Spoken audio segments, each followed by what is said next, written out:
Crime Stoppers Global Solutions. Mr. Fuda, thank you so much for joining us today. Your organization has partners here in Serbia and in the region. Can you tell us a bit more about that cooperation and what are the main goals of your work here? Sure. Crime Stoppers is an international organization there's 350 programs in the United States alone.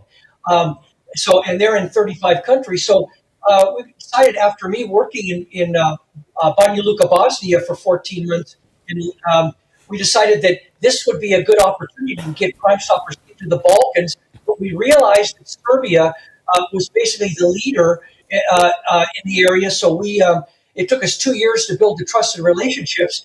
And we have a great in-country manager here now, Ivan Milikic. But the idea is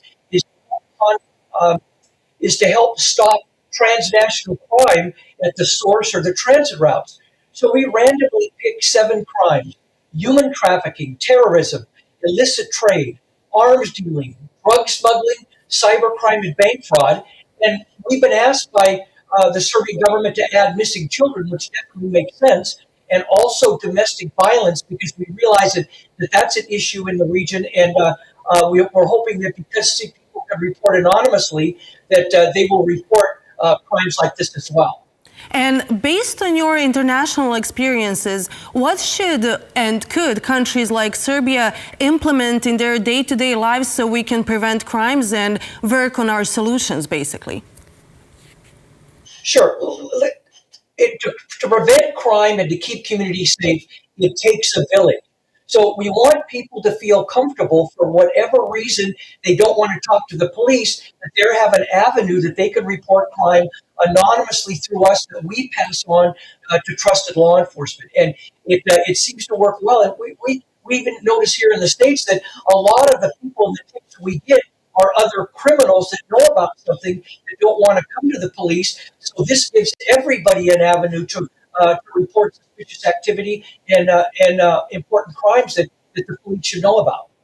And let's swift back to U.S. right now. So when we're talking about youth, what are the biggest crimes that we can say, or the threats that are happening at the moment, considering that we do live in digital era and that we have artificial intelligence developing in the pace that it is at the moment?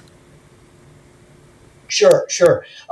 Internet predators are a huge issue. And since the pandemic, here in the United States, internet crimes against children have gone up 40%. Now, you look at what predators do. They search the site for vulnerable kids. They build a relationship by pretending they're someone they're not.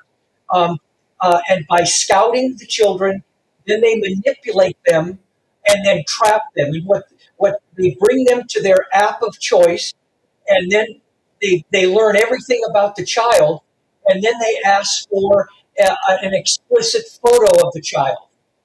Once they get that photo, the predator has them. They're threatened. So let's say the predator holds this picture up and says, "How would you like your principal to see this? Your family?" So they want it more and more explicit, which causes a huge turmoil for the child. In fact, teen suicides is up because of this.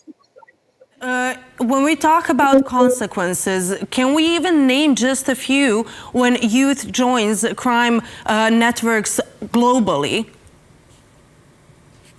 Sure. Well, let's look at some of the factors behind why kids get involved in this in the first place. Some of the social factors: poor parenting, lack of supervision, family dysfunction, early drug addiction. And then there comes the peer pressure, association with delinquents, gang involvement. And then there's school issues, poor academics, maybe an unsafe environment. You've had school shootings already in Belgrade that we know of. And then community factors like poverty, bad neighborhoods, substance abuse.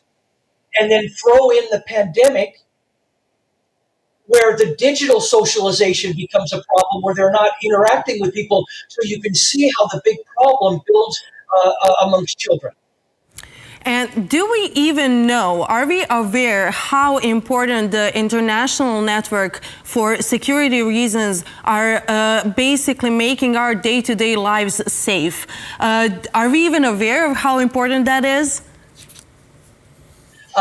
It's extremely important, for one. And I'll give you an example. When I lived in Banja Luka, I wanted to stream some American television. I could not do that with a IP address from Bosnia, but I could buy one for $7 for the year, an American IP address. So imagine the predator buys 15 of these things in different countries. See how hard it is to track somebody that's doing this. So it's going to take the international law enforcement community to help with that. And out of that, an Internet Crimes Against Children group has come together that brings together prosecutors and police investigators. Now imagine the internet and technology is changing so fast that the laws are not keeping up, so they work on getting these laws up to date. In fact, that we have AI is now producing child pornography, and the laws aren't even keeping up with that. So this is why it's so important that this is worked on a global stage, that everyone's on the same page to combat these types of crimes. And when we talk about Crime Stoppers Global Solutions, what are your goals for the next year? We plan to implement and get more publicity to the citizens of Serbia and some of the other countries in the Balkans, so they can report crimes, and we can give that to the government officials that can start their investigations. And oftentimes, some of the information that we get anonymously, an investigator is already working the case. They may have 80% of it done, and we give them that other 20% to close that case and make arrests and solve an issue. And to finish up this conversation, can you tell us a message that you want to send to the educators, to parents, to communities, how to prevent one child's crimes or their safety, how to get their safety in order? Sure. Pay attention to your child. Use your gut. You know that if something's wrong, you'll feel it. You're their parent. Monitor their social media. Make sure that they're put to private mode so people can't go into there and hack them. And then pay attention to what they're telling and talk to the teachers if you have to, so they can be kept an eye on there too. So, like I mentioned before, it takes a village. Mr. Fuda, thank you so much for your time today and for joining us and for giving us your insight into this topic. I appreciate it. Thank you so much.